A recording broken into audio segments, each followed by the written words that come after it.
Shanu Shanartha to all of you. Welcome to Photon Educare. In today's class, we are discussing about one more famous equations. I mean, equations of motion. Without that equation of motion, it's not possible to solve the problems. So, in kinematics, they are very important. So, let us go for that. And however, we are deriving with the two methods. One is by calculus method, another one by graphical method. As for Karnataka board examination concerned, they will ask derive an expression for equation of motion by using graphical method most of the time. Okay. So, when you compare with CBSE board and Karnataka board, so of course in CBSE they will ask conceptual questions more, and in Karnataka board examination they will go for direct questions. Okay. So, let us take first equation, that is I want to derive V is equal to U plus AT. V is equal to U plus AT. So, let us consider a body. Okay. So, this body is moving with a certain initial velocity. मान लो इसका initial velocity क्या है U. थोड़े देर होने के बाद after certain intervals of time t, it will change its velocity. So, velocity क्या हुआ, U से V change हुआ. So, V is the final velocity of a given body. So, now when the body is changing and this change in velocity is uniform. So, when there is a continuous constant amount of velocity is changing, then we will say that body is having uniform acceleration. When do you say that body is having uniform acceleration? When changes are uniform, then definitely we will define acceleration only when velocity of the body is changing. अगर velocity change नहीं हुआ ना, acceleration zero रहेगा. If the body is moving with constant velocity, there is no question of defining acceleration. यहाँ पे क्या हुआ? So, if the body is going through initial velocity u and final velocity is v, the rate of change of velocity gives what? Acceleration. So, mathematically we write a is equal to dv by dt. So, this is what? Rate of change of velocity with respect to time. Okay. Then, just to cross multiply here, what we get? A dt is equal to dv. Now, to get back the velocity, so you try to understand whenever they give us position, velocity and acceleration like this. If you want to go from position to velocity, then velocity to again acceleration, then what you have to do is you have to differentiate that. You have to differentiate.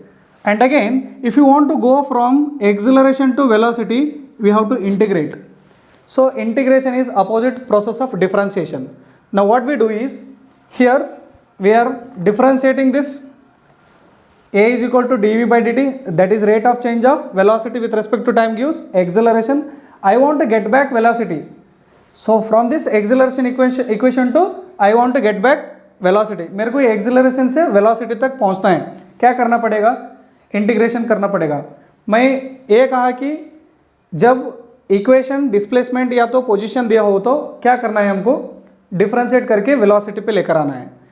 अगर velocity पे है तो equation उसको acceleration लेने के लिए फिर differentiate करना पड़ेगा वेलोसिटी को. नेक्स्ट, अगर हमारा इक्वेशन एक्सेलरेशन पे है, हमको जाना है पोजीशन पे, क्या करना पड़ेगा? इंटीग्रेशन करना है, वेलोसिटी आएगा. वेलोसिटी को फिर इंटीग्रेशन करना है, डिस्प्लेसमेंट आ जाएगा, यानी पोजीशन आ जाएगा. ये तो तरीका है position to velocity, velocity to acceleration. We will go by differentiation. Okay. Then acceleration to velocity, velocity to position, you will do integration method. Clear? Okay. So now what we want to do is we are defining a boundary. मेरे को define करना है time का, कहाँ से कहाँ तक? Time t equal to 0 to time t equal to t. General time t लेता हूँ मैं body. So it is moving from initial position to final position at time t equal to t. मेरे को जनरल लेना है, या तो आप 5 सेकंड ले हो, 10 सेकंड ले हो, या 1 घंटा ले हो, प्रॉब्लम नहीं है. मेरे को जनरल लेना है t equal to 0 to t equal to t. और वेलोसिटी कहाँ से शुरू करना है? Initial velocity to final velocity. Okay. Then I will integrate this. Integration of a dt is equal to integration of dv. और limits भी apply करना है, क्योंकि So, there are two types of limits. So, differential calculus में वो detail explain किया है, देख लीजिए. So, definite integral, indefinite integral. मेरे को डेफिनेट स्पेसिफाइड टाइम लेना है. I want to take a specified time from 0 to t. यहाँ पे टाइम टर्म है 0 to t ले लेता हूँ. और मेरे को वेलोसिटी कहाँ से कहाँ तक लेना है, initial velocity to final velocity, यानी u to v. अब देखो इंटीग्रेशन करना है. अभी मेरे को x से डिफ्रेंशिएट किया तो आपको क्या आएगा, dx आएगा. और dx को इंटीग्रेट किया ना, फिर x आ जाएगा. So I told you differentiation is opposite of integration और integration is opposite of differentiation. x को डिफ्रेंशिएट किया तो dx लिख लेंगे और dx को इंटीग्रेशन किया तो x वापस मिलेगा हमको. और यहाँ पे क्या करना है, acceleration a is uniform acceleration, that means the body has uniform acceleration. वो तो यूनिफॉर्म एक्सिलरेशन बोल तो कांस्टेंट है, ले लो बाहर. सो 0 to t dt. यहाँ पे क्या है, वैसा ही रख लो, u to v dv लेना है इसको. और मेरे को क्या करना है अभी, इंटीग्रेट करना है. a एज इट इज रख लो और इंटीग्रेशन ऑफ dt, यानी dt का इंटीग्रेशन क्या हो जाएगा, t मिलेगा आपको. तो लिमिट क्या है, लोअर 0 है, अपर लिमिट क्या है, t है, रख लो as it is, which is equal to integration of dv gives v. मैंने आपको यह कहा कि अगर v से डिफ्रेंशिएट किया तो क्या मिलेगा, dv मिलेगा. dv को इंटीग्रेशन किया ना, फिर v मिलेगा आपको. Clear. Then a as it is, इसको फिर सिंप्लीफाई करना है. इसको सिंप्लीफाई करने के लिए लिमिट्स में अपर लिमिट, इसको हम क्या कहते हैं, we call it is upper limit and this is lower limit. So to simplify this what I am doing, I am substituting t to t. That means अगर t में t डाल लिया ना, t मिलेगा आपको, minus in place of t I am taking 0. That means upper limit minus lower limit. Then this is v में v substitute करो, you are substituting v into v.